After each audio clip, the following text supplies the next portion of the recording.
एक महिला जिसने नेपाल की राजनीति में मचा रखा है तहलका,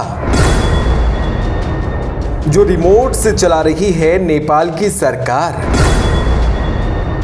जिसके इशारे पर नाच रहे हैं नेपाल के पीएम केपी शर्मा ओली। आखिर कौन है वो महिला? नेपाल की राजनीति में इन दिनों उथल पुथल मची हुई है। पीएम केपी शर्मा ओली की कुर्सी पर खतरा मंडरा रहा है। सत्ताधारी नेपाली कम्युनिस्ट पार्टी टूट की कगार पर खड़ी है। ऐसे में केपी शर्मा ओली की कुर्सी बचाने के लिए चीन एक्टिव हो गया है। ओली सरकार को बचाने की जिम्मेदारी चीन ने जिस महिला को सौंपी है उसका नाम है हुई यानकी। हुई यानकी नेपाल में चीन की राजदूत हैं। नेपाल की सत्ताधारी कम्युनिस्ट पार्टी में हुई यानकी इस तरीके से दखल दे रही हैं मानो नेपाल कोई स्वतंत्र देश नहीं बल्कि चीन का ही कोई हिस्सा हो। हुई यानकी की पीएम आवास तक सीधी पहुंच है। इसे यूं समझ लीजिए कि ओली सिर्फ कुर्सी पर बैठे हैं और नेपाल की विदेश नीति चीनी राजदूत हुई यानकी तय कर रही हैं। जब से नेपाल कम्युनिस्ट पार्टी में विवाद शुरू हुआ और केपी शर्मा ओली की कुर्सी पर खतरा मंडराया, तब से हुई यानकी की सक्रियता जबरदस्त तरीके से बढ़ती चली गई। हुई पिछले कुछ दिनों में नेपाल के उच्च सरकारी अधिकारियों और नेपाली कम्युनिस्ट पार्टियों के शीर्ष नेतृत्व से कई मुलाकातें कर चुकी है।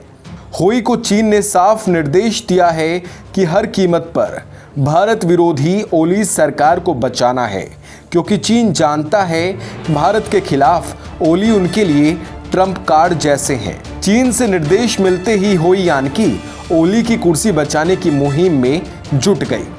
चाहे आधी रात को ओली से मिलने पीएम आवास पर पहुंच जाना हो या फिर संसद सत्र रद्द करवाने के लिए राष्ट्रपति विद्या भंडारी पर दबाव डालना, हुई यानकी वो हर काम कर रही हैं जो कोई भी राजदूत किसी भी देश में नहीं करता।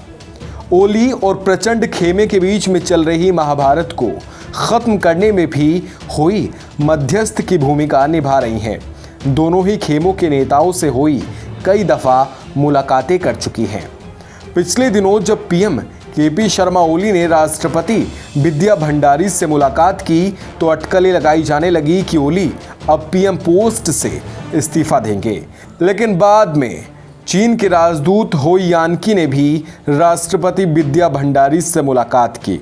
उसके बाद ही ओली ने संसद सत्र रद्द करने का ऐलान कर दिया। बताया जा रहा है कि नेपाल ने हाल ही के दिनों में जो भी भारत विरोधी कदम उठाए हैं उसका निर्देश हुई यानकी ने ही उन्हें दिया था। नेपाल का नया नक्शा जारी करना हो, भारतीय हिस्सों को अपना बनाना हो, भारत नेपाल की खुली सीमा को सील करना हो या फिर तटबंधों की मरम्मत में अड़ंगे लगाना, ये सारे फैसले केपी शर्मा ओली ने हुई यानकी के इशारे पर ही लिए थे। जब नेपाल ने नया नक्शा जारी किया तब भारत के थल सेना अध्यक्ष नरवणे ने एक बयान में कहा था कि नेपाल किसी तीसरे के इशारे पर ऐसा कर रहा है। उनका इशारा साफ तौर पर चीन की तरफ था। अब जिस तरह हुई यानकी के जरिए चीन नेपाल की आंतरिक राजनीति में हस्तक्षेप कर रहा है, उससे नरवणे का अनुमान सही साबित हो रहा है। नेपाल में चीन की राजदूत हुई यानकी की इतनी सक्रियता से अब नेपाल में ही सवाल खड़े होने शुरू हो गए हैं। सवाल उठ रहे हैं कि एक राजदूत घरेलू राजनीति में इतनी दखलंदाजी क्यों कर रही है। राष्ट्रपति विद्या भंडारी से हुई यानकी की मुलाकात की बातें राष्ट्रपति भवन ने सबसे छिपा ली। राष्ट्रपति भवन की तरफ से इसे महज शिष्टाचार मुलाकात बताया गया, लेकिन इसके लिए प्रोटोकॉल को तोड़ दिया गया। जब कोई राजदूत असल में मुलाकात करने आता है तो राष्ट्रपति भवन में विदेश मंत्रालय के अधिकारी की नियुक्ति होती है ताकि वो विदेशी राजनयिकों और प्रतिनिधियों से मुलाकात के बारे में ब्रीफ कर सके। लेकिन भंडारी और हुई के बीच में हुई मुलाकात के बारे में विदेश मंत्रालय के अधिकारियों को सूचित ही नहीं किया गया। ना ही राष्ट्रपति भवन के पास इस मुलाकात का कोई रिकॉर्ड है।